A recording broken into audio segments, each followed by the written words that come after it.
Welcome to the Thoughtful Leader podcast. My name is Ben Brearley. I'm a leadership coach and the founder of Thoughtful Leader.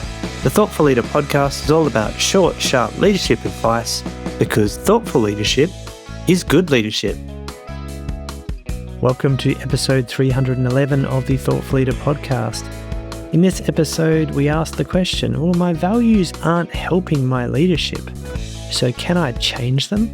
It's a very interesting question, and the answer is not simple. So let's get into this topic right now.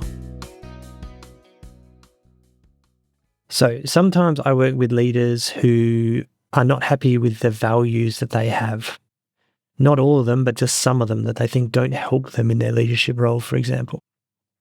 Because as part of my coaching process, I do a bunch of personal values work at the start of the coaching, which helps them to understand more about themselves and their beliefs and helps them lead better, basically, over time. So values are simply strongly held beliefs about what is important to you. So you'll hear values like family, integrity, honesty, all these sort of things come up quite commonly.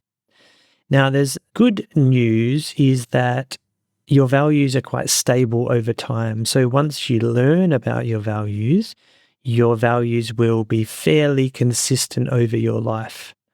However, that's not the whole story, because research does suggest that values can change over time and they're relatively stable in your adulthood, but they're not fixed. So values can change over time in response to significant life events. There's also general changes in values over time due to aging. So for example, as you get older, what the research finds is that generally your openness to try new things or to change often decreases, while self-transcendence, which is, trying to help the community and help others and all those good things, often increases with age as well. But changes are gradual and they're often influenced by life events and different situations that you're in as well. But the point is, yes, your values can change, but generally it's a slow, gradual change. It's not like you just flick a switch and all of a sudden your values are different than what they are. So we can't just turn them off and on like flicking a switch, which some people might find discouraging. And I did talk to someone recently who said, I had a value of certainty, but I didn't like that, so I changed it. And I was skeptical, I'll be honest with you, because I don't think you can change values that quickly just by saying, I don't like them. And the reason this person didn't like the value of certainty was that they felt like it was holding them back because they always craved certainty, like they wanted to know what was going to happen, what the outcome was going to be of every situation, and it was holding them back from trying new things because there was so much uncertainty about what they were trying to do. Now, obviously, certainty, if you needed certainty all the time, then that would be a challenge for you. But actually, I think what was really happening here when she said, I changed my values, I felt like what was really happening was they were saying that, well, I don't like the fact that that value was shaping my behavior so much, so I decided to behave differently instead. And this is where understanding your values can be really useful, because it means you can monitor and you can be observant. You can notice when your values are influencing your behavior in some way, and you can choose to do something different. So as an example, I have a few conflicting values. And by the way, conflicting values are quite common, which means you might have two values that aren't always aligned with each other. So you might have a value of fun, right? Where you want things to be fun and enjoyable and happy, right? That could be one of your values.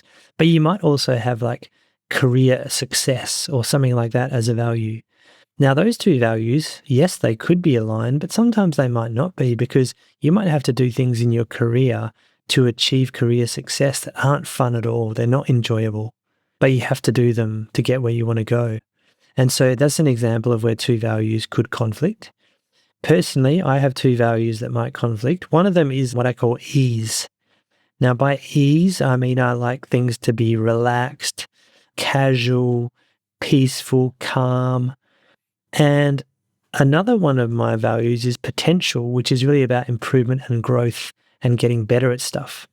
So straight away, you can probably sense that if I want things to be relaxed and casual and calm and easygoing, improvement is often not like that. It's often hard. You have to put yourself into situations where you might struggle a bit and then you get better. And, there's that comfort zone. You're out of your comfort zone. Whereas the value of ease that I have is really about being in my comfort zone, right?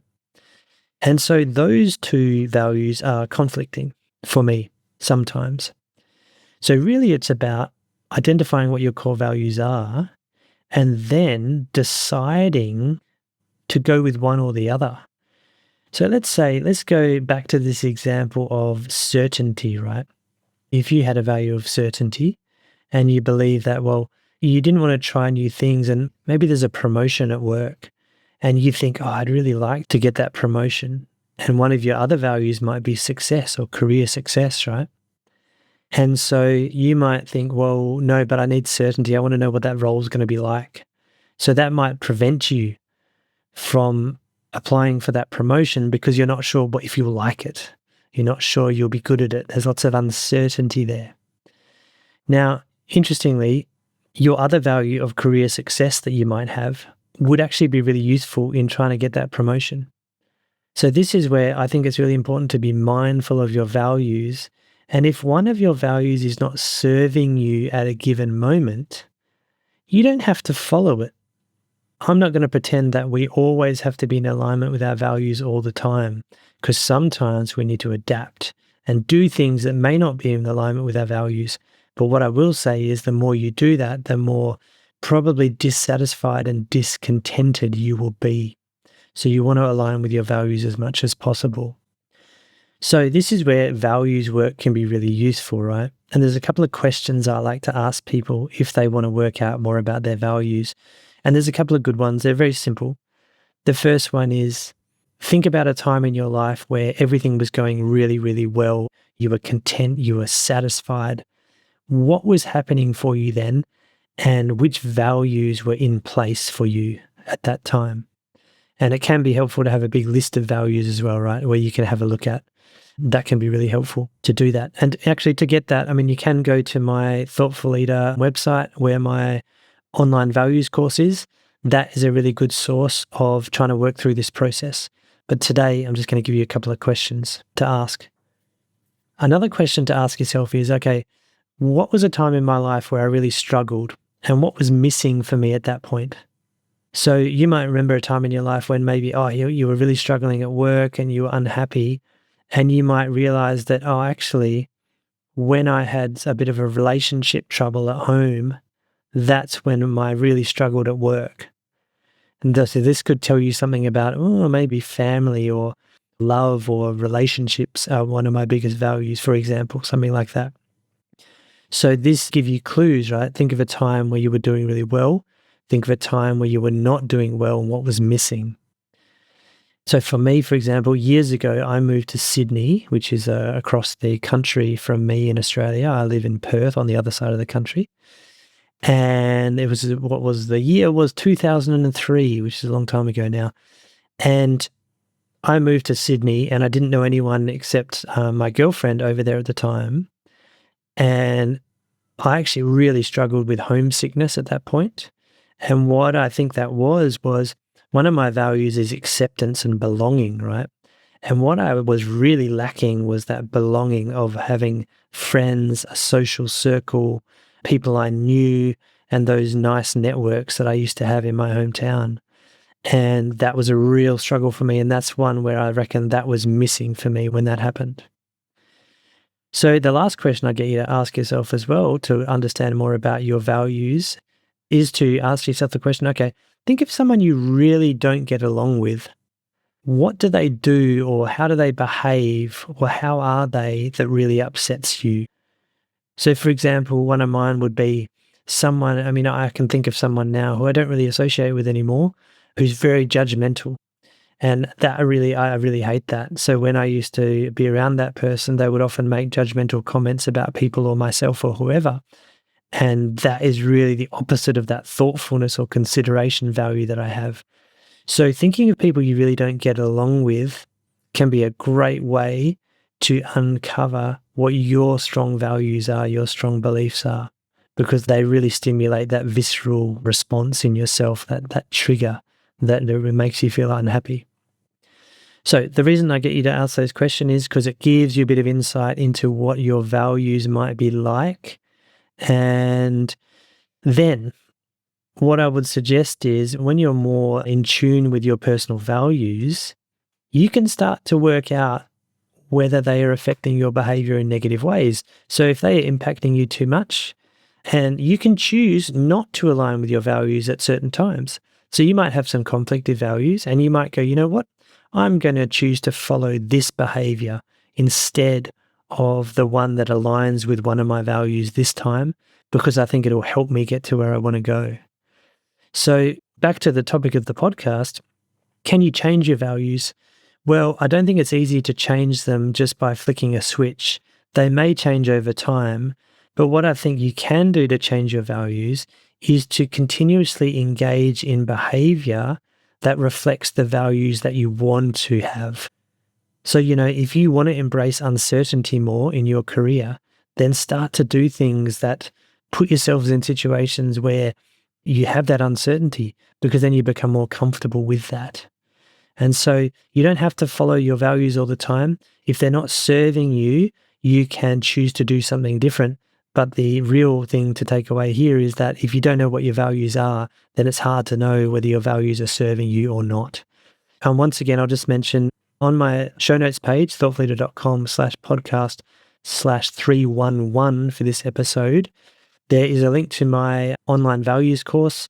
It's a great little course. The videos really only last for about an hour and it's structured. You can self-paced. You can go through the process. The reason I like this online course, obviously I created the course, so of course I like it, but I do like it because it's very practical. It doesn't take too long and it helps you step through the process of understanding your values. There's a values workbook in there as well that you can print out and fill out as you go. So by the end of it, you'll understand more about your values, which can really help in your leadership. And so, yeah, I'd encourage you to check that out. So thank you very much for listening once again. And if you've got any comments, feel free to whack them on the show notes page as well, or on your Spotify app, whatever you like. I'll get to them wherever you put them. Yeah, thank you very much for listening. If you do like the podcast, giving me a 5-star rating on your app of choice would be awesome. It'd be much appreciated. I know I do ask you to do that a lot. If you've already done it, thank you very much. I do see the ratings coming in and I really appreciate them. But if you haven't yet, just take 5 seconds and do that for me. That would be great because it helps more people find out about the podcast and hopefully we can influence leadership in a more positive direction than what we're seeing in some workplaces. Let's just put it that way. All right. So keep up the thoughtful leadership and I'll be back next week.